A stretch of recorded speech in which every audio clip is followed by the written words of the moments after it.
Beim Tempen drehen oder eben nicht drehen? Genau auf diese Frage von euch gehen wir heute in dem Video ein.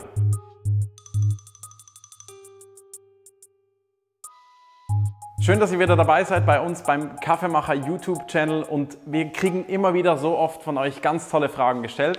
Eine davon, die wir auch in unseren Homebarista-Kursen immer intensiv mit den Teilnehmern angucken, ist, wenn ihr tempt, solltet ihr nicht gleichzeitig drehen, wenn ihr Druck auf den Kaffee ausübt. Das hat einen bestimmten Grund. Für alle, die das Wort Channeling nicht so gut kennen, wir haben ein super tolles Video mit Philipp, wo das Thema Channeling ganz genau angeguckt wird, dass ihr nämlich möglichst viel komprimiert, ob ihr das mit dem Klopfen macht, das Siebträger, oder mit dem, Philipp hat das schön gesagt, mit diesem Karate-Move, spielt gar keine Rolle. Aber dann kommt ja der nächste Punkt, nämlich das Tempen. Und wenn ihr beim Tempen, beim Zusammendrücken da richtig Druck ausübt, oftmals tempt man irgendwo so im Bereich mit 12, 13, lass es vielleicht 16 Kilo sein, wenn ihr wirklich ordentlich Druck ausübt, und dann gleichzeitig euren Temper dreht, passiert es relativ oft, dass ihr euren Kuchen, den ihr gerade super schön zusammengedrückt habt, durch das Drehen unter Druck wieder auseinanderreißt. Und das sollte wirklich nicht sein. Darum, wenn ihr tempt, wirklich nach unten drücken, und wenn ihr drehen möchtet, ich mache das auch relativ oft, dann einfach nur mit eingesetztem Temper durch das eigene Gewicht und nur so ganz fein einmal oben halten und drehen, dass ihr wirklich keinen Druck mehr ausübt.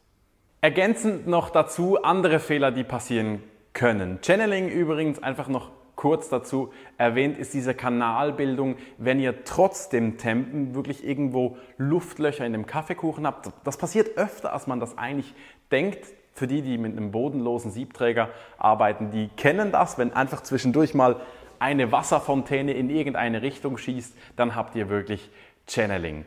Was ihr definitiv auch nicht machen solltet, man hat früher gezeigt, dass man nach dem ersten Mal tempen, so mit dem hinteren Teil des Tempers, oftmals hat man das mit einem Holztemper dann gezeigt, an den Siebträger ranklopfen soll, so, um den Rand, der beim Tempen erzeugt wird, in den Kaffeekuchen reinzuklopfen und dann wieder zusammen zu tempen. Macht das wirklich nicht.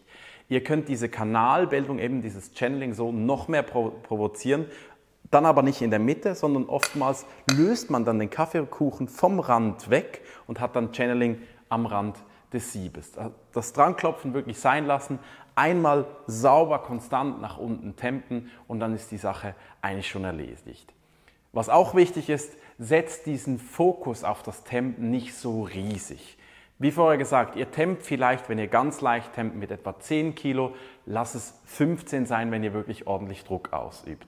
Ich habe das mal berechnen lassen, wie viel Kilo ihr wirklich ausübt, wenn ihr extrahiert. Das heißt, die Pumpe baut ja rund 9 Bar Druck auf und das bei dem Siebträger auf rund 58 mm.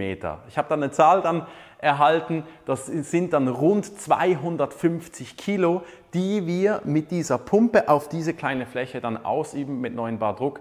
Das setzt euer Tempen mit irgendwo 10, 12 Kilo in ein ganz anderes Verhältnis. Versucht konstant zu sein, versucht vor allem gerade zu sein. Das ist 100-mal wichtiger, als mit welchem Gewicht das ihr tempt. Ob das jetzt 12 Kilo sind oder 14, macht am Schluss keine große Rolle.